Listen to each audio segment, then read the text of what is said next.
Olá, sobrevivencialista, eu sou o Júlio Lobo e bem-vindo ao segundo Pergunte ao Lobo. O primeiro foi um grande sucesso, nós perguntamos se vocês queriam que ele fosse semanal, a aprovação foi muito alta, então esse quadro agora é semanal aqui. Nós recebemos uma quantidade enorme de perguntas, eu já fico meio me sentindo culpado porque eu não vou conseguir responder todo mundo, mas 50% dos comentários já estão respondidos lá no nosso portal. Eu sei que o vídeo é muito mais atraente, o YouTube é uma coisa legal, mas o grosso do nosso conteúdo, ele é produzido em texto, pessoal. Então acessa sobrevivencialismo.com, tem um monte de textos lá, tem mais de 4 anos de textos para vocês darem uma olhada lá. Então não deixem de conhecer as matérias que nós publicamos lá também. Então, sem muitas delongas, vamos para o nosso primeiro comentário do Daniel Pereira. Ele falou o seguinte: vocês poderiam fazer um livro? Daniel, ó, fique esperto aí. Pronto, não vou falar mais nada. Talvez em breve alguma coisa aconteça. O nosso segundo comentário foi o mais votado da primeira edição do Pergunte ao Lobo, que é do Soldier Toy. Inclusive um abraço, Soldier Toy, você está sempre nos acompanhando aí, uma pena não saber o seu nome real. Vamos lá. Júlio, vamos imaginar o seguinte cenário: você namora há 1 ano e meio e um belo dia sua sogra te chama para jantar. Durante o jantar, à mesa em silêncio, o seu sogro, com a maior carranca, pergunta: e aí, quando vai parar de enrolar a minha filha? Casa ou não? Como sobrevivencialista, o que eu faria nessa situação? Bom, simples, né, Soldier Toy? O que eu ia fazer é o seguinte: eu ia tirar o meu 44 Magnum, colocar em cima da mesa e olhar pra ele e falar assim: isso compete a mim e a sua filha, meu jovem. Terceiro comentário do usuário chamado Eulâmpio. Ele pergunta: Júlio, você já serviu ou serve para o exército? Se não, por quê? Bom, fato é que eu, quando tinha 18 anos, eu não tinha interesse em servir o exército. Eu gosto da ideia do militarismo, eu apoio as Forças Armadas, tenho orgulho dos soldados que lutam pelo nosso país, mas eu, Júlio, não me vejo trabalhando naquela hierarquia, naquela forma de funcionamento militar. Eu me sinto bem como civil, me sinto muito mais livre em termos de escolha, enfim, cada um tem lá o seu gosto, né? Então, por isso que eu particularmente estou feliz sendo uma pessoa civil e não militar. Quarto, Fábio Ferreira. Júlio, tudo bem? O que você acha de formar grupos sobrevivencialistas em estados e ou cidades? Fábio, novamente, dá uma olhada lá no nosso portal, lá nós já escrevemos bastante sobre os grupos sobrevivencialistas estaduais. Esses grupos nós criamos há mais ou menos 2 anos atrás, eu diria, e é um grupo muito legal. Hoje eles estão, alguns desativados, outros ainda estão muito sólidos, mas a gente vai retomar esse projeto no futuro, sim, formalizar isso para que cada pessoa aí no seu estado e até mesmo nas grandes cidades possa encontrar outros que também acreditam na ideologia sobrevivencialista e que querem trabalhar em conjunto. Eu não sei mais qual comentário eu tô. O nosso próximo comentário é do Miguel Fox, outro também. Meus parabéns pela sua frequência, eu vejo seus comentários lá no portal e no YouTube, muito obrigado por estar junto conosco, beleza? Minha segunda pergunta: na sua opinião, existe a possibilidade de um ataque terrorista nas Olimpíadas do Rio? O Brasil está preparado para conter um ataque terrorista? Olha, Miguel, eu acho que não, né? Eu acho que o Brasil não está pronto para isso, mas existe sim a possibilidade de haver um ataque no Brasil, né? Isso seria bastante inédito, porque nós nunca tivemos um ataque terrorista baseado nessas grandes organizações aí que realmente têm causado terror no mundo inteiro. E eu tenho muito medo das repercussões que isso pode acontecer, porque o Brasil não está pronto para isso. Nós seríamos realmente patos na lagoa para esses caras que estão acostumados com cenários tão mais hostis que nós. A gente não precisa de terrorismo, não? Já tem Agência Arruda? Agência Arruda? Puta, você resgatou essa, hein? O MRE1911 hashtag JBSniper pergunta. Você viu que o cara...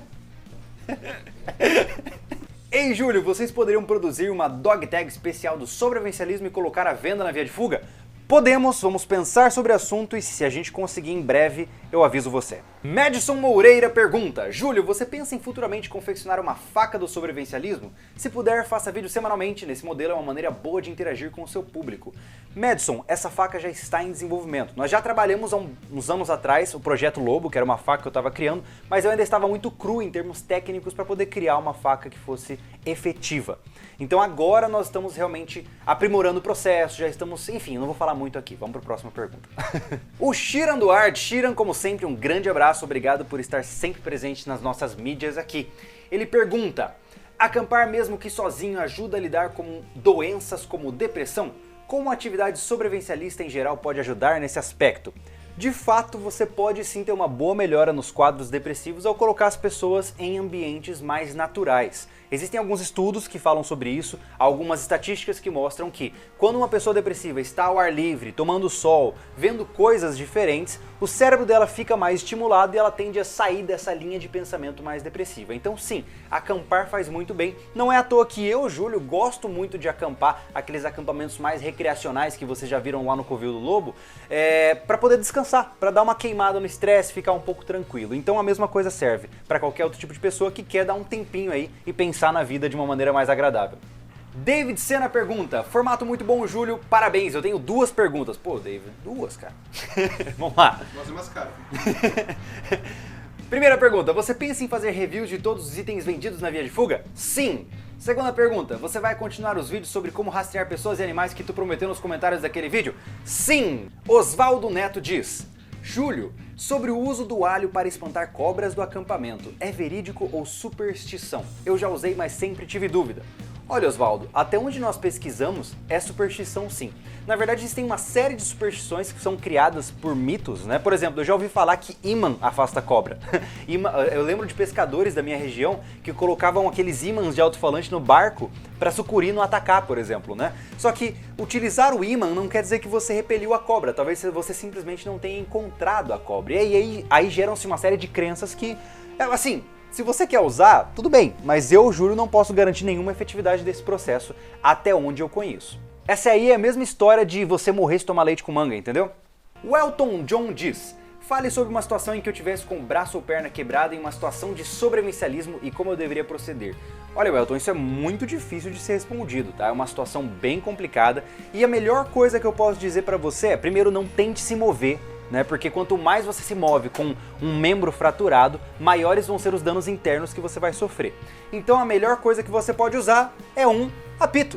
Pois é, se você ficar gritando por socorro, hora ou outra, você vai ficar sem voz. Com um apito que nem esse, que você pode colocar no seu chaveiro ou seu kit de sobrevivência, você pode sim ficar chamando por ajuda por períodos mais longos. Eu espero que isso aconteça se você estiver numa região relativamente habitada. Se você estiver num cenário mais inóspito, a situação vai ficar bem mais complicada e eu particularmente nem sei se posso lhe informar através de vídeo isso. Talvez se você for procurar um curso de socorrista, procurar uma qualificação, você esteja mais seguro do que eu falando aqui pra você.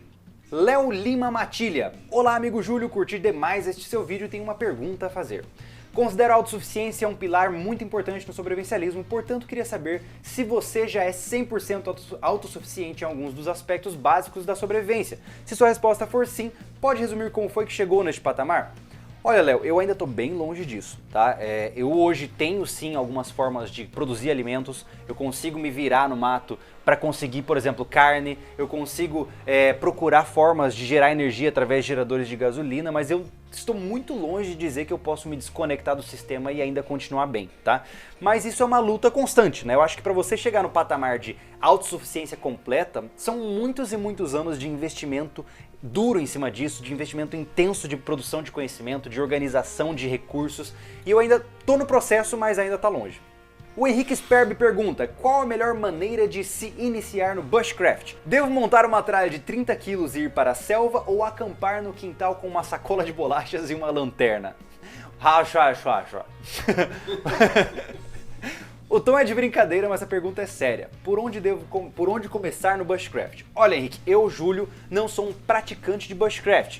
Reconheço a arte, acho muito bonito a ideia de produzir recursos de maneira primitiva, mas eu não sou um praticante assíduo do assunto. Mas o que eu posso dizer pra você é que se você for acampar, realmente leve mais equipamentos do que você acha do que precisa. Como você ainda é iniciante, se houver alguma emergência, você vai ter um monte de equipamentos para confiar a sua vida aí, né? Agora, se você não se sente à vontade para ir acampar não sabendo nada, sim, vá no quintal da sua casa, aprenda, por exemplo, você pode treinar fogo primitivo no quintal da sua casa, não tem problema nenhum, né? Então, não se baseie muito nos mitos ou preconceitos que o pessoal coloca. Faça aquilo que você acha que é interessante, mas sempre levando em conta a sua segurança. E lembre-se, respeite seus limites. Vai devagarzinho, vai testando uma coisinha aqui, outra ali, não vai dar um pulo maior que a perna e acabar se ferrando no processo.